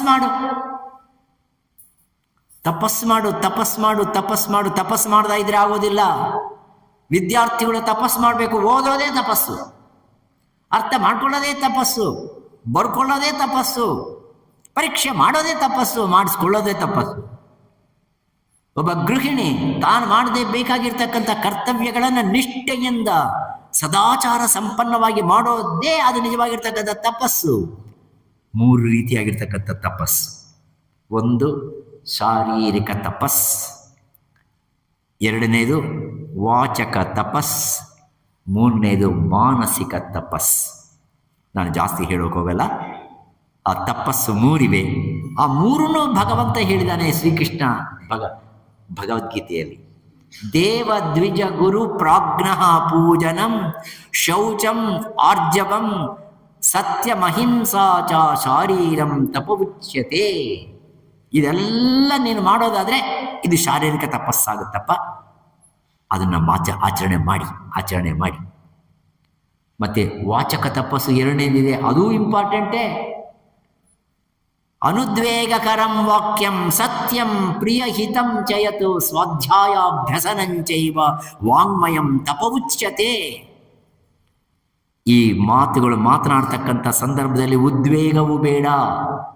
ಅನುದ್ವೇಗಕರಂ ವಾಕ್ಯಂ ಸತ್ಯಂ. ಯಾವುದನ್ನು ನುಡಿಬೇಕು ನೀವು? ಸತ್ಯಂ. ಅದು ತುಂಬ ದೂರ ಸ್ವಾಮಿ ನಮಗೆ. ಅದು ನುಡಿದ್ರೆ ಸ್ವಲ್ಪ ಡೇಂಜರು. ಅದು ನುಡಿದ ಇದ್ರೇ ಬೆಟ್ರು. ಯಾಕಂದರೆ ನಾವು ಸುಳ್ಳು ಹೇಳ್ತಾನೆ ಅಷ್ಟೇ. ಅವನು ನಾವು ಸತ್ಯ ಹೇಳಿದ್ರೆ ಸಿಕ್ಕಾಕೊಂಡು ಬಿಡ್ತೀವಿ. ಹಾಗಾದ್ರೆ ಸತ್ಯ ಹೇಳೋದೇ ಇಲ್ಲ. ಸತ್ಯ ಹೇಳದಾಗಿದ್ರೆ ನೀನು ನಿನ್ನ ಗತಿ ಇಲ್ಲ ನಿನಗೆ. ಸತ್ಯಂ ಪ್ರಿಯಂ, ತುಂಬ ಪ್ರೀತಿಯಿಂದ ಹೇಳು. ಸತ್ಯಂ ಪ್ರಿಯಂ, ಮತ್ತು ಪ್ರಿಯವಾಗಿ ಮಾತಾಡ್ತಕ್ಕಂಥದ್ದು ಕಲ್ತ್ಕೋ. ಸ್ವಾಧ್ಯಾಯಾಭ್ಯಸನಂಚೈವ ವಾಂಗ್ಮಯಂ ತಪವುಚ್ಯತೆ. ಶ್ರೀಕೃಷ್ಣ ಆ ಮಾತುಗಳು ಹೇಳಬೇಕಾದ್ರೆ ಎಷ್ಟು ಅನುಭವದಿಂದ ಆ ಮಾತುಗಳು ನಮಗೆ ಕೊಟ್ಟಿದ್ದಾನೆ. ಮನಸ್ಸೌಮ್ಯಂ ಮನಃಪ್ರಸಾದ ಸೌಮ್ಯತ್ವಂ ಮೌನಂ ಆತ್ಮವಿನಿಗ್ರಹ ಭಾವ ಸಂಶುದ್ಧಿರಿತ್ಯೇವ ತಪೋ ಮಾನಸ ಮುಚ್ಯತೆ. ಮೌನವಾಗಿರು. ಲಿಪ್ಸ್ನ ಕದಲಾಡದೆ ಅಲ್ಲ, ಈ ತುಟಿಗಳನ್ನು ಕದಲಾಡ್ದೇ ಬೀಗ ಹಾಕ್ಬೋದು, ತುಂಬ ಸುಲಭ. ಆ ಮನಸ್ಸಿದೆಯಲ್ವ, ಆ ಮನಸ್ಸನ್ನು ಮೌನವಾಗಿ ಮಾಡಿಕೊಳ್ಳೋದೇನಿದೆಯೋ ಅದು ನಿಜವಾಗಿರ್ತಕ್ಕಂಥ ಮಾನಸಿಕ ತಪಸ್ಸು. ಈ ತಪಸ್ಸುಗಳು ಮಾಡು ಅಂತಂದು ಹೇಳುತ್ತೆ ಯಾರು? ಆ ಉಮ. ತಪಸ್ಸು ಮಾಡು. ತಪಸ್ಸ ಕಿಲ್ಬಿಷಂ ಹಂತಿ. ತಪಸ್ಸಿನಿಂದ ನೀನು ಇಂದ್ರಿಯಾತ್ಮಕವಾಗಿರ್ತಕ್ಕಂಥ ಜಗತ್ತಿನಿಂದ ಮಾಡಿರುವ ಪಾಪಗಳು ಸರ್ವನಾಶನವಾಗುತ್ತೆ. ಇದೊಂದು ಯೂನಿವರ್ಸಲ್ ಟ್ರೂತ್. ಎರಡನೇದು ಹೇಳುತ್ತೆ ಇಂದ್ರ, ಇನ್ನೊಂದಿದೆ. ತಪಸ್ಸು ಜೊತೆಯಲ್ಲಿ ನೀನು ಮಾಡಬೇಕಾಗಿರ್ತಕ್ಕಂಥದ್ದು ಮತ್ತೆ ಕರ್ಮನಿಷ್ಠೆಯಿಂದ ಮಾಡು. ಆ ಕರ್ಮನಿಷ್ಠೆ ಅಂದರೆ ಯಾವುದೋ ಅಲ್ಲ, ಆಪೇಕ್ಷರಹಿತವಾಗಿರ್ತಕ್ಕಂಥ ಯಾವ ನಿರಾಪೇಕ್ಷವಾಗಿರ್ತಕ್ಕಂಥ ಕರ್ಮ ಇದೆಯೋ, ನಿಷ್ಕಾಮನಾ ಬುದ್ಧಿಯಿಂದ ಮಾಡ್ತಕ್ಕಂಥ ಕರ್ಮಗಳು ಏನಿದೆಯೋ ಆ ನಿಷ್ಕಾಮ ಕರ್ಮವನ್ನೇ ನೀನು ಸಾಧನೆ ಮಾಡು. ಇದು ಎರಡನೇದು. ನಿಷ್ಕಾಮ ಕರ್ಮ ಮಾಡೋದ್ರಿಂದ ನಮಗೇನು ಬರುತ್ತೆ? ಅರೆ, ನಾವು ಮಾಡೋ ಕರ್ಮಗಳೆಲ್ಲ ನಮಗೆ ಅಪೇಕ್ಷೆ ಮಾಡಿದೆ. ತೀರ್ಥಯಾತ್ರೆಗೆ ಹೋಗಿ ತಿರುಪತಿ ಸ್ವಾಮಿಗೆ ನಾವು ಉಂಡಿನಲ್ಲಿ ಯಾಕಾಗ್ತೀವಿ? ನಮ್ಮ ಆಶ್ರಮದಲ್ಲಿ ಒಬ್ಬರಿದ್ದರು, ಪ್ರತಿ ದಿವಸ ಪೆಪ್ಪರ್ಮೆಂಟ್ ತರೋದು ಪ್ರಸಾದಕ್ಕೆ. ಎಲ್ಲರೂ ಆ ಪ್ರಸಾದ ತಗೊಂಡ್ರು ಪಾಪ. ತಗೊಳ್ಳೋದು ಹೊರಗಡೆ ಹೋಗ್ತಾ ಉಗಿದು ಬಿಟ್ಟು ಹೋಗೋದು. ನಾವು ಕಂಟಿನ್ಯೂಸ್ ಆಗಿ ನೋಡಿದ್ವಿ. ಅದು ಯಾಕೆ ಪೆಪ್ಪರ್ಮೆಂಟ್ ತೊಗೊತಾರೆ ಇಲ್ಲಿ, ಉಗಿದು ಬಿಟ್ಟು ಹೋಗ್ತಾರೆ ಪ್ರತಿ ದಿವಸ ಇದೆ. ಒಬ್ಬರನ್ನ ಕೇಳಿದೀವಿ, ಯಾಕಪ್ಪ ಹಂಗೆ ಮಾಡ್ತೀರ? ಪ್ರಸಾದ ಅಂದಮೇಲೆ ತಗೋಬೇಕಪ್ಪ. ಏನು ಹೇಳ್ತೀರಿ ಸ್ವಾಮಿ, ನೀವೇನೋ ಪ್ರಸಾದ ಅಂತ ಕೊಡಿಸ್ತೀರಿ, ಆಯಪ್ಪ ತಂದಿರ್ತಾನೆ, ನೀವು ಕೊಡ್ತೀರಿ. ನಾವು ಇನ್ನು ಏನು ಮಾಡೋದು? ಔಪಚಾರಿಕವಾಗಿ ತೊಗೊತೀವಿ, ಬಾಯಿನಲ್ಲಿ ಹಾಕ್ಕೊತೀವಿ. ಕಹಿನಂದರೆ ಕಹಿ. ಅದು ಯಾವ ಓಲ್ಡ್ ಸ್ಟಾಕೋ ಏನ್ಕೋತೋ, ಯಾವತ್ತಿಂದ ಯಾವ ವರ್ಷದ್ದೋ ಗೊತ್ತಿಲ್ಲ, ಅದು ಹಾಕಿರ್ತಾರೆ. ನಮಗೆ ಬಾಯೆಲ್ಲ ಕೆಟ್ಟೋಗುತ್ತೆ, ಅದಕ್ಕೋಸ್ಕರ ಉಗಿದ್ಬಿಟ್ಟು ಹೋಗ್ತೀವಿ. ಆಯಿತು, ಸಿಂಹಾದ್ರಿ ಸ್ವಾಮಿಗಳು ಒಂದು 3 ದಿವಸ ಆದಮೇಲೆ ಯಾರು ಆ ಪೆಪ್ಪರ್ಮೆಂಟ್ ತರ್ತಾ ಇದ್ರೋ ಅವ್ರನ್ನ ಬನ್ನಿ ಅಂತ. ప్రతిరోజు నీవు పప్పిమెంట్లు తెస్తావు కదా, ఎక్కడి నుంచి తెస్తావు? అయ్యో మా షాప్లో దండిగా ఉంటుంది స్వామి. కాదు, ఎందుకు తెస్తావప్ప, ఎందుకప్ప తెస్తావు? స్వామి మీకు తెలీదు, ఇప్పుడు ఇంత ఇస్తే నెక్స్ట్ జన్మలో భగవంతుడు ఇంత ఇస్తాడు. ಆಪೇಕ್ಷನಾ ನಿರಾಪೇಕ್ಷನಾ? ಅವ್ರ ಹೆಸರು ಹೇಳೋದು ಬೇಡ. అది కాదు, నీవు పాసిండేది పుచ్చిండేది ఇస్తే నెక్స్ట్ జన్మకు ఇంకా ఎక్కువ పాసిండేది ఇంకా పుచ్చిండేది వస్తుందే కానీ మంచిది రాదు నీకు. అట్లంటారా? అవును, రేపు నుంచి తీసుకునే ರಾವದು. ಪ್ರತಿ ಒಂದು ಆಕ್ಟಿವಿಟಿ ಮಾಡುವಾಗ ನಮ್ಮಲ್ಲಿ ಏನಿರುತ್ತೆ ಅಂದರೆ ಆಪೇಕ್ಷೆ ಇದ್ದೇ ಇರುತ್ತೆ. ಆಪೇಕ್ಷರಹಿತವಾಗಿರ್ತಕ್ಕಂಥ ನಿಷ್ಕಾಮ ಕರ್ಮಾಚರಣ ಅನ್ನೋದಿದೆಯಲ್ವಾ, ಅದು ಮಾಡೋದು ಕಷ್ಟ. ನಿಷ್ಕಾಮ ಕರ್ಮಾಚರಣ ಮಾಡೋಕ್ಕಾಗೋದಿಲ್ವಾ? ಒಂದು ಕೆಲಸ ಮಾಡು, ನೀನು ಮಾಡ್ತಕ್ಕಂಥ ಕರ್ಮಗಳನ್ನೆಲ್ಲ ನನಗೆ ಸಮರ್ಪಣೆ ಮಾಡು. ಈಶ್ವರಾರ್ಪಣ ಬುದ್ಧಿಯಿಂದಾದರೂ ಮಾಡು. ನೀನು ಈಶ್ವರಾರ್ಪಣ ಬುದ್ಧಿ ಪ್ರತಿಯೊಂದನ್ನು ಕೃಷ್ಣಾರ್ಪಣ ಮಸ್ತು ಕೃಷ್ಣಾರ್ಪಣ ಮಸ್ತು, ನೀನು ಏನನ್ನ ಮಾಡು ಕೃಷ್ಣಾರ್ಪಣ ಮಸ್ತು ಅಂತಂದು ತ್ರಿಕರಣ ಶುದ್ಧಿಯಿಂದ ಮಾಡು. ಅದಾದನ್ನು ಮಾಡು ನೀನು ನಿಷ್ಕಾಮ ಕರ್ಮಾಚರಣ ಮಾಡ್ದಾ ಇದ್ರೆ. ಆದರೆ ಉಮಾದೇವಿ ಹೇಳ್ತಾಳೆ, ನಿಷ್ಕಾಮ ಕರ್ಮಾಚರಣ ಅನ್ನೋದು ಇಂದ್ರ ಈ ಕೆಲಸ ಮಾಡಿ, ನೀವು ದೇವತೆಗಳಾಗಿ ನೀವು ಮಾಡ್ತಕ್ಕಂಥ ಕರ್ಮಗಳನ್ನು ಭಗವತ್ ಪ್ರೀತಿಗೋಸ್ಕರವನ್ನು ಮಾಡಿ, ಪರಮೇಶ್ವರನ ಇಚ್ಛೆಗೋಸ್ಕರ ಮಾಡಿ. ಇನ್ಯಾವುದೋ ಆಪೇಕ್ಷೆಯನ್ನು ಪಟ್ಟು ಇಂದ್ರ ಪದವಿ ಹೋಗ್ಬಿಡುತ್ತಲ್ವಾ ಅಂತಂದು ಗಾಬರಿ ಪಟ್ಕೊಂಡು ಮಾಡ್ತಕ್ಕಂಥದ್ದಲ್ಲ. ನೀನು ಗರ್ವವನ್ನು ಬಿಡಿರ್ಬೋದು, ಆದರೆ ನಿನ್ನ ಆಪೇಕ್ಷೆ ಏನಿದೆ, ನಿನ್ನ ರಾಜ್ಯವನ್ನು ನಿನ್ನ ಸೀಟನ್ನು ಭದ್ರ ಮಾಡ್ಕೊಳ್ಳೋದಕ್ಕೆ ಪ್ರಯತ್ನ ಪಡ್ತಾ ಇದೆಯಾ, ಅದನ್ನು ಬಿಟ್ಬಿಡು ನೀನು. ಅದು ನೀನು ಬಿಟ್ಟರೆ ನಿನಗೆ ಏನು ಬೇಕೋ ಅದು ಕೊಡೋನು ಕೊಟ್ಟೇ ಕೊಡ್ತಾನೆ ನಿನಗೆ. ಇದು ನಂಬಿಕೆ ಇರಬೇಕು. ಮೊದಲನೇದು ತಪಸ್ಸು, ಎರಡನೇದು ನಿಷ್ಕಾಮ ಕರ್ಮಾಚರಣ, ಇದನ್ನ ಮಾಡು. ಮೂರನೇ ಸಾಧನೆ ಹೇಳ್ತಾಳೆ, ಧ್ಯಾನ ಮಾಡು. ಧ್ಯಾನ ಮಾಡು. ಧ್ಯಾನ ಮಾಡೋದು ಅಂದರೆ ನಿಷ್ಕಲ್ಮಶವಾಗಿರ್ತಕ್ಕಂಥ ಬುದ್ಧಿಯಿಂದ ನೀನು ಧ್ಯಾನವನ್ನು ಮಾಡಿದ್ರೆ ಆ ಧ್ಯಾನದಲ್ಲಿ ಗೋಚರವಾಗತಕ್ಕಂಥ ಸ್ವರೂಪವೇ ಆ ವಿದ್ಯುಲ್ಲತ ಸ್ವರೂಪ. ನೀನು ಧ್ಯಾನವನ್ನು ಮಾಡುವಾಗ ಖಂಡಿತವಾಗಿ ಆ ಮನಸ್ಸು ಅದರಲ್ಲಿ ಲೀನವಾಗುತ್ತೆ. ಆವಾಗ ನಿನಗೇನೂ ಬೇಕಾಗುವುದಿಲ್ಲ, ಅದು ಎಲ್ಲೋ ಇಲ್ಲ. ಹೃದಯ ಕಮಲ ಮಧ್ಯೆ ದೀಪವದ್ವೇದ ಸಾರಂ ಪ್ರಣವಮಯಂ ಅತರ್ಕ್ಯಂ ಯೋಗಿ ಹೃದ್ಯಾನ ಗಮ್ಯಂ ಹರಿಗುರು ಶಿವಯೋಗಂ ಸರ್ವಮೇಕ ಸ್ವಭಾವಂ ಸುಹೃದಿ ಮನಸಾ ಭಾಂ ಧ್ಯಾಯತೋ ಯಸ್ಸ ಮುಕ್ತಃ. ಯಹ ಸಹ ಮುಕ್ತಃ. ಯಾರಾದರೆ ಈ ರೀತಿಯಾಗಿರ್ತಕ್ಕಂಥ ಧ್ಯಾನವನ್ನು ಮಾಡ್ತಾರೋ ಸಹ ಮುಕ್ತಃ, ಅವನು ಮುಕ್ತಿಯನ್ನು ಹೊಂದುತ್ತಾನೆ.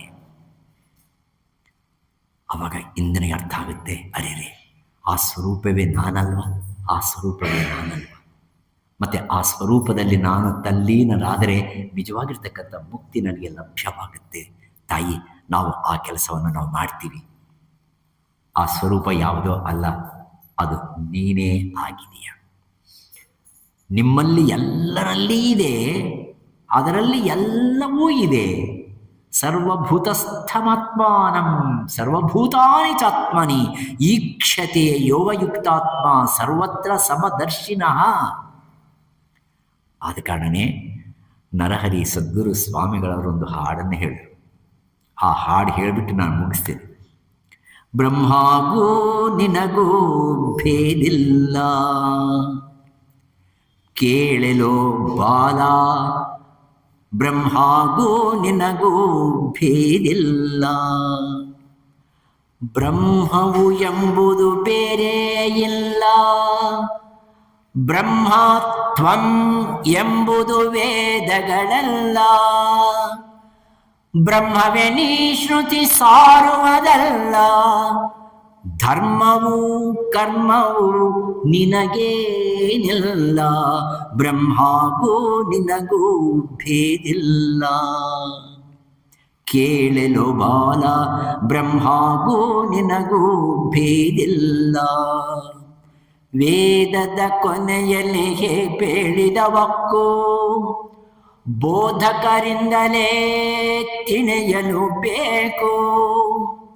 ವಾದ ಭೇದಗಳ ನೊಂದಡೆ ನೂಕು ಸಾಧಿಸಿ ಫಲವನ್ನು ಪಡೆದರೆ ಸಾಕು.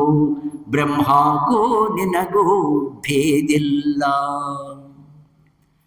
ತಿಳಿಯ ತೊಡಗಿದರೆ ನೀ ಪುಣ್ಯಾತ್ಮ. ಆ ಸ್ವರೂಪವನ್ನು ನೀನು ತಿಳಿದ್ರೆ ನೀನೇನಾಗ್ತೀಯಪ್ಪ? ತಿಳಿಯ ತೊಡಗಿದರೆ ನೀ ಪುಣ್ಯಾತ್ಮ. ತಿಳಿಯದೆ ಪೋದನೆ ತಿಳಿ ಪಾಪಾತ್ಮ. ತಿಳಿವಿಲ್ಲದಲೇ ನೀ ಜೀವಾತ್ಮ. ತಿಳಿದ ಬಳಿಕ ನೀನೇ ಪರಮಾತ್ಮ. ಬ್ರಹ್ಮಗೂ ನಿನಗೂ ಭೇದಿಲ್ಲ. ಕೇಳಲು ಬಾಲ ಬ್ರಹ್ಮಗೂ ನಿನಗೂ ಭೇದಿಲ್ಲ.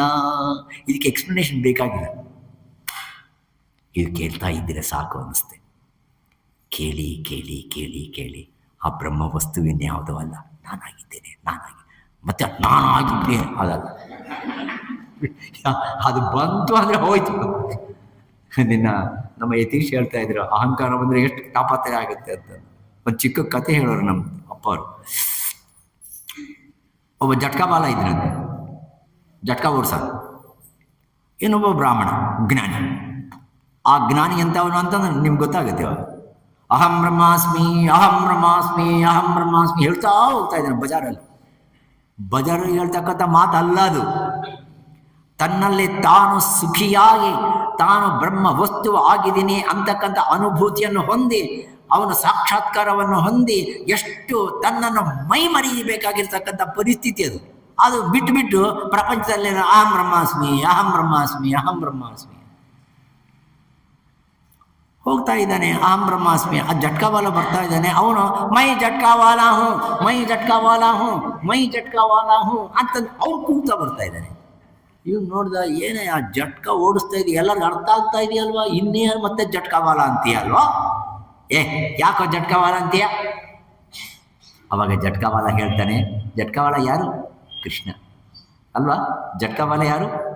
ಡ್ರೈವರ್ ಮತ್ತೆ ಸಾರಥಿಯಾಗಿರ್ತಕ್ಕಂಥವನು. ನಿನ್ನನ್ನು ನನ್ನನ್ನು ಪ್ರತಿಯೊಬ್ಬರನ್ನು ಪ್ರತಿಯೊಂದು ನಿಮಿಷ ಪ್ರತಿಯೊಂದು ಸೆಕೆಂಡು ನಮ್ಮ ಆಕ್ಟಿವಿಟಿಯನ್ನು ಸ್ಪೃಶನ್ ಜಿಘ್ರನ್ ನಶ್ನನ್ ಗಚ್ಚನ್ ಸ್ವಪನ್ ಸ್ವಸನ್ ವಿಸೃಜನ್ ಗೃಹನ್ ಉನ್ಮಿಷನ್ ನಿಮಿಷನ್ ಅಪಿ ಇಂದ್ರಿಯಾಣಿ ಇಂದ್ರಿಯಾರ್ಥೇಶು ವರ್ತಂತ ಇತಿ ಧಾರಯನ್ ಬ್ರಹ್ಮಣಿ ಆದಾಯ ಕರ್ಮಾಣಿ. ಪ್ರತಿ ಒಂದು ಆ್ಯಕ್ಷನ್ನಲ್ಲಿ ಅವನು ಇಲ್ಲದೇನೆ ಆಗೋದೇ ಇಲ್ಲ ಅಂತ ಡ್ರೈವರ್. ಏನೋ ಜಟ್ಕವಾಲ ಅಂತೀಯಲ್ವ? ಅಲ್ಲ ಸ್ವಾಮಿ, ನೀನು ಸಾಕ್ಷಾತ್ ಸಚ್ಚಿದಾನಂದ ರೂಪಕವಾಗಿದ್ದಕ್ಕಂಥ ಪರಬ್ರಹ್ಮ ವಸ್ತು ಚೈತನ್ಯ ಆಗಿದ್ರು ಅಹಂ ಬ್ರಹ್ಮಾಸ್ಮಿ ಅಂತ ಎದೆ ಹೊಡ್ಕೊಂತೀಯಲ್ಲ ಸ್ವಾಮಿ. ಅಹಂ ಬ್ರಹ್ಮಾಸ್ಮಿ ಅನ್ನೋ ವಾಕ್ಯ ಅದು ಅನುಭವ, ಅದು ಹೇಳೋದಲ್ಲ, ಅದು ಅನುಭವ. ತನ್ನ ಒಳಗಡೆನೇ ತಾನು ಸುಖಿಯಾಗಿ ನಾನು ಬ್ರಹ್ಮವಸ್ತುವಾಗಿದ್ದೇನೆ. ಆ ಸ್ಥಿತಿ ಬರಬೇಕಾದ್ರೆ ನೀನು ಎಷ್ಟೆಷ್ಟು ತಪಸ್ಸು, ಎಷ್ಟೆಷ್ಟು ಧ್ಯಾನ, ಎಷ್ಟೆಷ್ಟು ನಿಷ್ಕಾಮ ಕರ್ಮಾಚರಣವನ್ನು ಮಾಡಿದ್ರೇನೆ ಹೊರತು ಆ ಸ್ಥಿತಿಗೆ ನಾವು ಬರೋದಕ್ಕೆ ಸಾಧ್ಯವೇ ಇಲ್ಲ. ಆದ ಕಾರಣನೇ ಆ ಅಹಂ ಬ್ರಹ್ಮಾಸ್ಮಿ ಅನ್ನೋ ವಾಕ್ಯ ಎಲ್ಲಿದ್ದಿದ್ದು? ಯಾವ ವೇದಕ್ಕೆ ಸಂಬಂಧಪಟ್ಟಿದ್ದು? ಮೊನ್ನೆ ಹೇಳಿದೀವಲ್ವ, ಅಹಂ ಬ್ರಹ್ಮಾಸ್ಮಿ ಯಾವ ವೇದಕ್ಕೆ ಸಂಬಂಧಪಟ್ಟಿದ್ದು? ಬೃಹದಾರಣ್ಯಕೋಪನಿಷತ್ತಿನಲ್ಲಿದ್ದಿದ್ದು.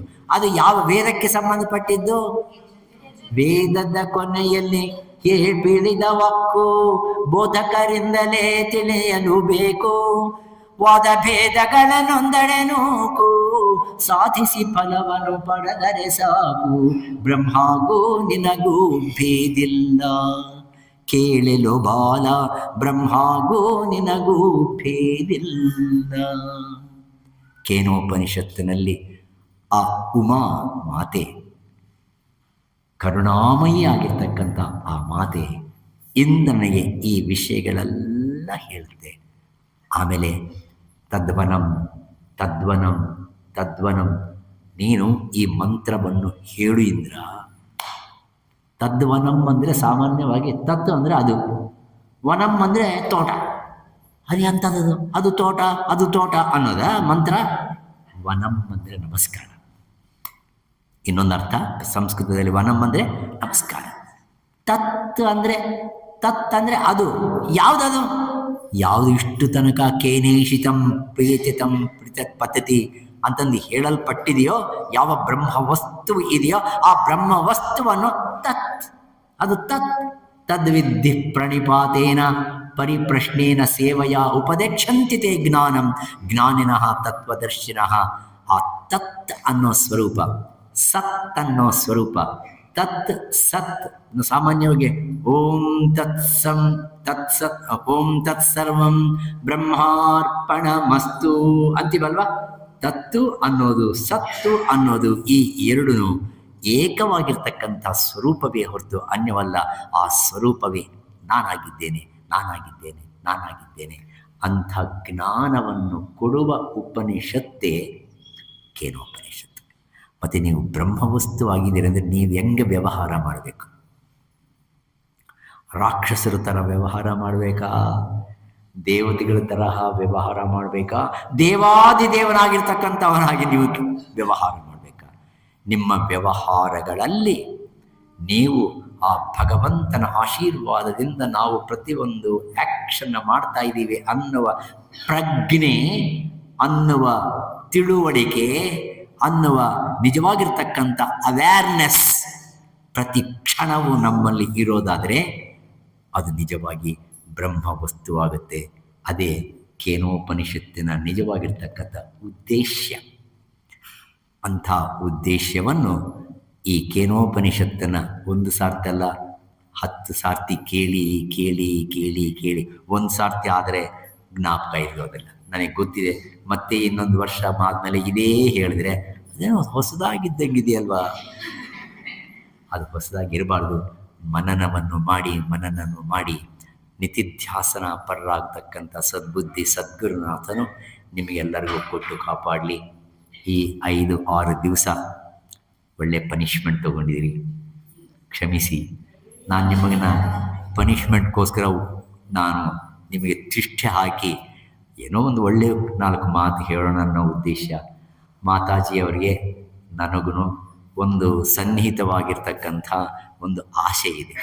ಏನು ಅಂದರೆ ಚಳ್ಳಕೆರೆ ಮತ್ತು ಸುತ್ತಮುತ್ತಿರ್ತಕ್ಕಂಥ ಗ್ರಾಮಗಳಲ್ಲಿರ್ತಕ್ಕಂಥ ಸಾಧಕರಿಗೆ ಒಂದು ಒಳ್ಳೆಯ ವಿಷಯ ಹೇಳಿಸೋಣ, ಅವರಿಗೆ ಶ್ರವಣವನ್ನು ಮಾಡಿಸೋಣ, ಅವರಿಗೆ ಸದ್ಬುದ್ಧಿ ಉಂಟಾಗಲಿ, ಸತ್ ಪ್ರವರ್ತನೆಯಿಂದ ಕೂಡಲಿ, ಧರ್ಮವನ್ನು ಕಾಪಾಡ್ತಕ್ಕಂಥ ಸೈನಿಕರಾಗಲಿ, ಅವರಲ್ಲಿ ಸಮೃದ್ಧಿ ಆಗಲಿ, ಮನಸ್ಪುಷ್ಟಿ ಆಗಲಿ ಅನ್ನೋದು ಬರಲಿ ಅನ್ನೋ ಒಂದು ಆಸೆ ಇದೆ.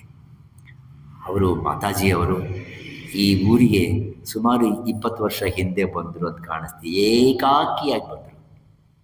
ಇವತ್ತಿನ ದಿನ ಅವರು ಮಾಡಿರ್ತಕ್ಕಂಥ ಸಾಧನೆ, ನಿಮಗೆ ಕೂತ್ಕೊಳ್ಳೋಕ್ಕೆ ಜಾಗ,